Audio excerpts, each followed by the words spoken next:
Damn, son, where'd you find this? Welcome to episode 41 of the Fly Route Podcast. I am your host, Anthony, a.k.a. Tony Playboy, a.k.a. Kendrick Percocet. Today's going to be a little bit different. I am recording by myself right now, so I'll be solo dolo like 09 Kid Cudi. So it'll be a little bit shorter than usual, but there are just some things that I have to give you my thoughts on from this week in sports news. So let's get into it. We have an exciting show for you all today. We are going to get into why Scottie Pippen is all the hot gossip for this week. We're going to get into some huge changes in the NCAA and how it affects college athletes going forward. I'm going to talk to you about the leftover coaching vacancies in the NBA and give you my top 3 candidates that are remaining. And last but not least, we are going to give a big Baller's Bouquet to Carmelo Anthony for winning the Kareem Abdul Jabbar Social Justice Champion Award. The Fly Route Pod, the Fly Route Pod, the Fly Route Pod, the Fly Route Pod.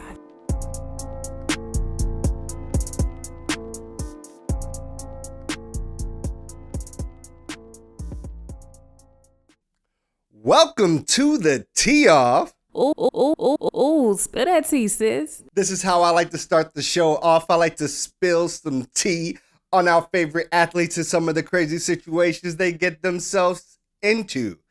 Today, we got to talk about none other than Scottie Pippen, or Scott as KD like to call him, 6-time NBA champion, Chicago Bulls legend.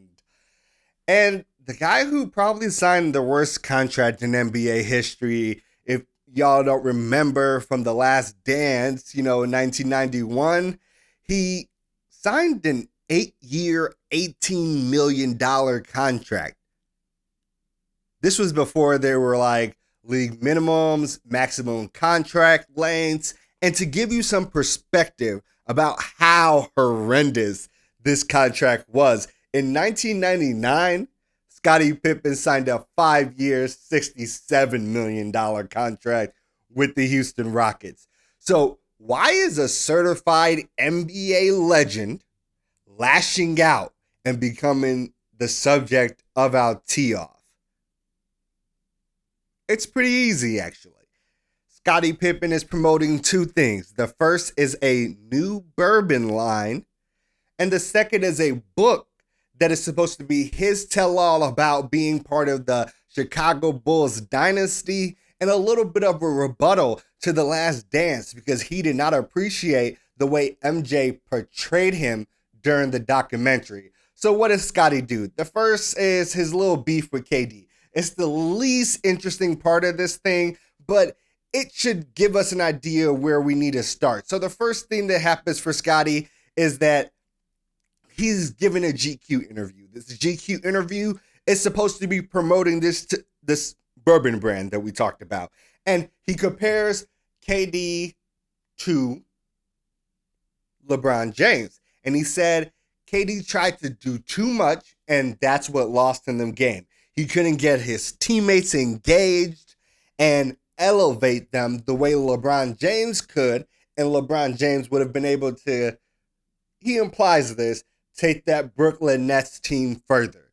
KD responds, and his response is pretty good. He's like, isn't this guy Scott the same guy who refused to go back into the game because his coach drew up a last-second shot for a better shooter? All right, that's not false. Tony Kukoc got that last-second shot. He also hit that last-second shot, and the Chicago Bulls won that game while Scottie Pippen might have been throwing a tantrum on the bench. Now, this is where things get more interesting from this GQ interview. He then went on the Dan Patrick Show this Monday, this Monday to elaborate and double down on this comment. He says that Phil Jackson is a racist and that Phil Jackson drawing up that last second play for Tony Kukoc was a way to elevate Tony Kukoc over Scottie Pippen, even though Michael Jordan was no longer there. This is during the one season he took off to go play baseball, and he felt like it was a racial move by Phil Jackson. He doubled down and said he has no problem saying Phil Jackson is a racist. Was Tony Kukoc a better shooter? Yes. Had Scottie missed a lot of shots to go ahead in that game? Yes. 1.8 seconds left. We frequently see the best player on the court sometimes being a decoy because everybody thinks you're going to shoot that shot. We saw MJ give Steve Kerr a final shot in a similar situation. He thinks Phil Jackson is a racist, and I can't speak on it. I don't know Phil Jackson, but someone that did, certified, as like he likes to say, I think is G6 classification, Shaq. He said, look, straight up, I don't want to get involved in other people's beef, but Phil is definitely not a racist. Quote is what he said. He just says that he thinks since Scottie's coming out with a book and a new drink, it's all marketing for Scottie. Right? Other thing he said, this was just a fun fact for everybody, is that Charles Barkley is a fake tough guy. He says Charles Barkley only gets tough with little white dudes and ain't never try to fight a black player or get tough with a black player unless the referee was already there to break it up. Funniest part is when Shaq came out to rebut him saying Phil Jackson is a racist, he co-signed what he said about Charles Barkley. That's just facts. Now, I will say this ain't the first time Phil Jackson has been in some hot water for racially insensitive comments. There was that time where he referred to LeBron James, Maverick Carter, etc. as LeBron James' little posse. Even though they're all businessmen, those are his business partners. It's not just like he got a bunch of his boys hanging around, following him everywhere like he's a rapper or an actor. LeBron checked him on that. A lot of people checked him on that. I don't know if that's enough for you all to believe Scottie's claims, but right now, it seems a little tenuous. But that was your tee off. Ooh, spill that tea, sis. Spill that tea, sis.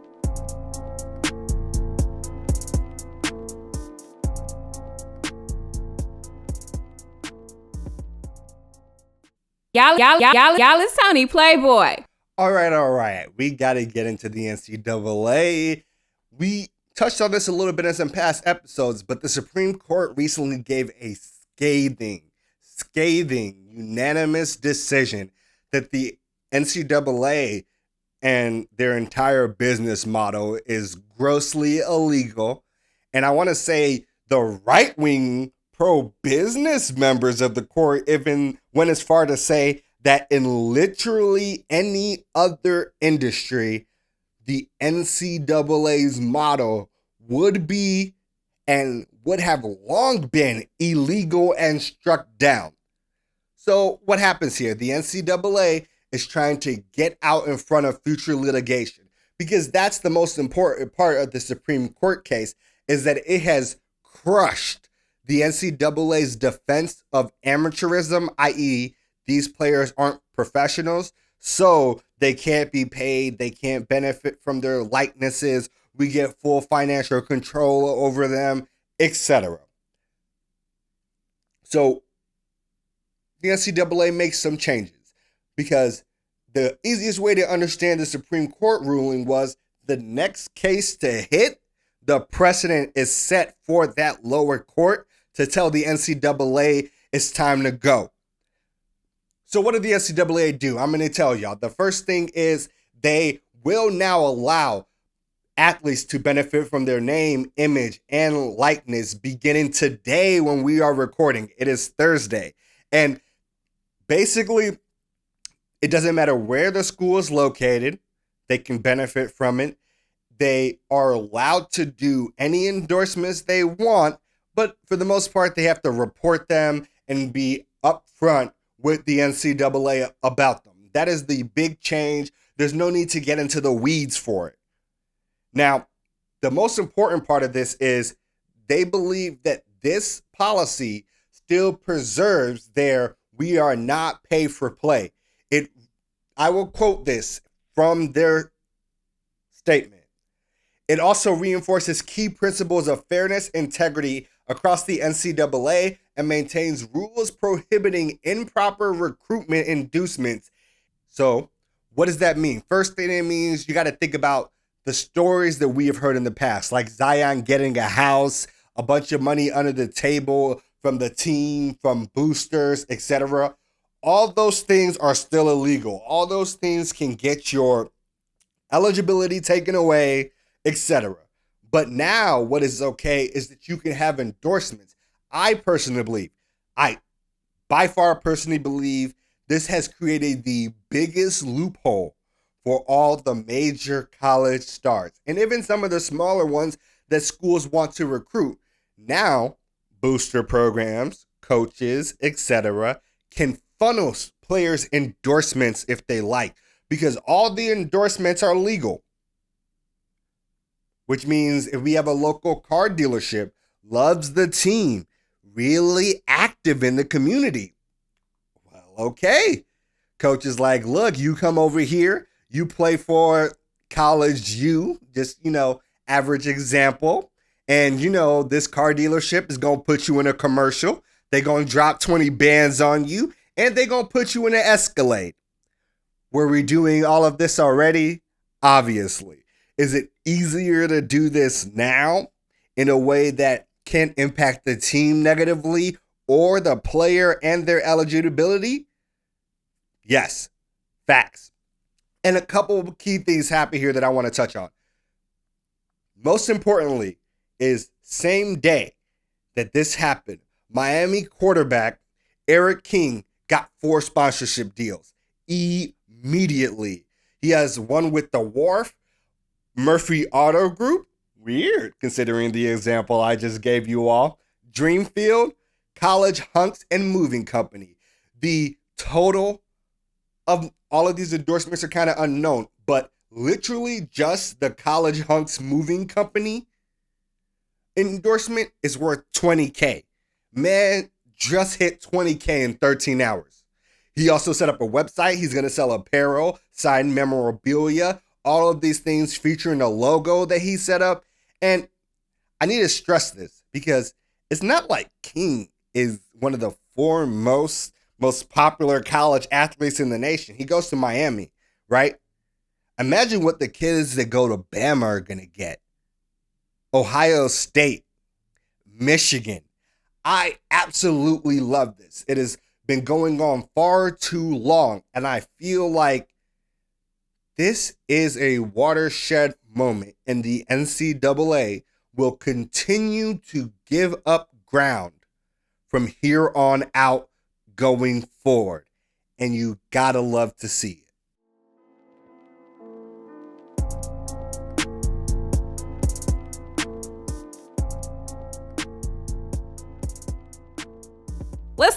What's up, Playboy? All right. We're about to talk about the NBA coaching vacancies. There were a lot of them, a huge carousel. What we know so far, first, Portland Trail Blazers hired Chauncey Billups. Dallas Mavericks hired Jason Kidd. Indiana Pacers hired Rick Carlisle. And Boston chose Ime Udoka, who we talked about a lot, actually, in episode 40. So if you all have not seen that, take a moment, check it out. I promise there are some hilarious stories that you all will love. So what does that leave us with? There are 3 head coaching positions in the NBA left: the Washington Wizards, the Orlando Magic, and the New Orleans Pelicans. With those 3, I am going to give you my top 3. Spoiler, there's a 3.5 here. Head coaching candidates that are still available and that need to be hired this coaching cycle. And I'm going to do this. We've talked a lot about how fresh faces are important. We got to stop just solely recycling the same faces over and over again. So in that vein, I'm going to give you 2 fresh faces and 1 retread, because not all retreads are bad decisions. Like, clearly, we see what Nate McMillan is doing with the Hawks right now, fresh off a job with the Pacers that did not work out. So the first is Becky Hammon. I cannot stress this enough. Becky Hammon is by far the best coaching candidate that is still available this cycle. She played collegiate ball at Colorado State University, was a 3-time All-American, played 16 seasons in the WNBA, was a 6-time All-Star, has been an assistant coach with the Spurs for like 8 years now, since 2013. So you know that means there is a championship ring on that finger. There are some conference final appearances on that finger as a coach in this league. We know that the Spurs coaching tree has produced fantastic coaches. Some of them such as Brett Brown. We know Mike Budenholzer. We know, look, it is important to understand that. I just want to say this right now. Becky Hammon is the breaker of ceilings. The first woman to become a full-time assistant coach in the NBA. The first woman to be the head coach of a summer league team. And by the way, when she did that, she also won the summer league. So let's not act like she doesn't know what she's doing. She's the first woman to be on a staff with all-star players. She's the first woman to actually end up being an acting head coach in the NBA. Pop has just given her the reins multiple points in time. Paul Gasol, also certified legend in the game, was like, it's not like Becky Hammon is a good coach. It's not like she can coach. It's not like she's better than some of the male candidates. It's that flat out, undeniably, Becky Hammon is a top coach in the NBA. And this was a couple cycles ago. So why is she not getting her look? Now, I'm going to be honest. She was a finalist for the Portland Trail Blazers job. It's actually probably the job that I would have liked to see her get the most. Chauncey Billups got it instead. There was some controversy surrounding that, but that's not what I'm trying to get into. I actually honestly believe that she should be the New Orleans Pelicans coach. If y'all listen to episode 38, we talked about Teresa Weatherspoon, who I think is a running away very good option for the same job. But more importantly, there's a lot of young talent there. Did not mesh with the Van Gundy style of coaching. What we know about Becky Hammon is that all the players that she's worked with have said she is a great motivator, a great communicator, fantastic with the X's and O's, and is a person that can build a culture that's very easy to buy into. This team in New Orleans is young. This team in New Orleans needs someone that they can honestly believe in. And that's why, to me, with everybody that's left, because at first I really wanted Jason Kidd for this position, but he took by Dallas. I honestly believe she would crush. And this would be a great start to what would probably be a magnificent coaching career. So let's move on to number 2. My number 2 is Sam Cassell. If y'all are not familiar with Sam Cassell, certified baller. He got into the league, and the first thing he did was win back-to-back titles with the Houston Rockets. And then he ended his career winning a title with the Celtics in 2008. He played 15 years, averaged about 16 points. He was a member of the Wizards staff from 2009 to 2014. He then joined Doc Rivers' staff with the Clippers, was there all the way until Doc moved on to the 76ers, and he moved on with Doc Rivers. I honestly believe he is the perfect candidate for the Washington Wizards job. Not only does he already have experience with the organization, but he has earned his bones as a coach in this league, was a very successful player in this league, and I think that is something that players can buy into. And when you think about where the Wizards are, it's a little odd. They have Beal, they have Westbrook, but everybody's kind of seeing the writing on the wall about whether or not that's sustainable moving forward, whether or not Bradley Beal might want to leave soon. And I think Sam Cassell gives you the opportunity to try to build a winner and convince Bradley Beal to stay. And if you cannot do that, this is a rebuild. And I like that for Sam Cassell because the Wizards have historically been a very patient franchise with their head coaches. Both of their last two head coaches had a job for 4 or more years, which means if he walks into a rebuild, they're going to give him the time to reestablish that culture, get those young kids to elevate and show the talent that they may be able to get in the future, especially with his relationship with that ownership and front office from already being there in the past. This is Sam Cassell, Washington Wizards, the perfect fit. So number 3, and this is a little two-parter, and it's going to be our retread. It's Terry Stotts or Mike D'Antoni. And the reason why I really like either of these two guys, particularly for the last team, the Orlando Magic, is because they are certified good coaches. They have been fantastic everywhere they've been, but they just haven't been able to get teams that you expect to get over the hump and win that championship. But the Magic are in a really super interesting position. They're not fully in a rebuild. They have a lot of really young talent, and they need someone to come in, reestablish a strong winning culture, get the talent that they have on that roster to play up to expectations moving forward. And when you think about this Orlando Magic roster, they have really, really good guards that in the future can be all-star dominant NBA players. We saw what Cole Anthony did this year. He was fantastic. We've seen Markelle Fultz go from looking like Ben Simmons in Philly to getting his shot back, becoming a significantly more confident player.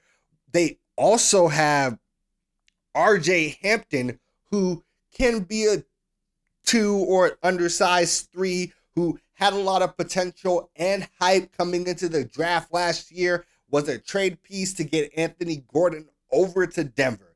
And because of this, I like Terry Stotts and Mike D'Antoni because they have proven ability to take guard talent and bring them to the next level. We saw D'Antoni do it with Steve Nash. We saw D'Antoni do it with James Harden. We saw what Terry Stotts did with Dame Lillard and CJ McCollum. I honestly believe these are coaches that can kind of bring forward this Orlando Magic roster and get them trending into the playoffs year after year after year. And maybe they have the same problem that they had in their other stops, that they don't get you over the hump. They don't win you a championship. But let's be honest, Orlando Magic fans, just consistently being in the playoffs, getting to the second, possibly a conference finals here and there would be a massive win for this franchise, given its recent history. Those are my top 3. I want to know what you all think. Becky Hammond, Sam Cassell, and a Terry Stotts or a Mike D'Antoni.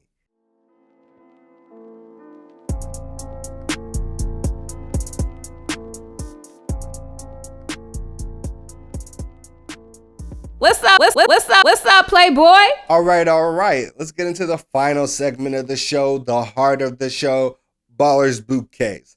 Too often in the media, people only want to focus on the negative and salacious things athletes do and never want to give them their credit where credit is due. Here, we like to make a change. So this week, we got to give a big Ballers Bouquet to Carmelo Anthony for winning the Kareem Abdul Jabbar Social Justice Champion Award.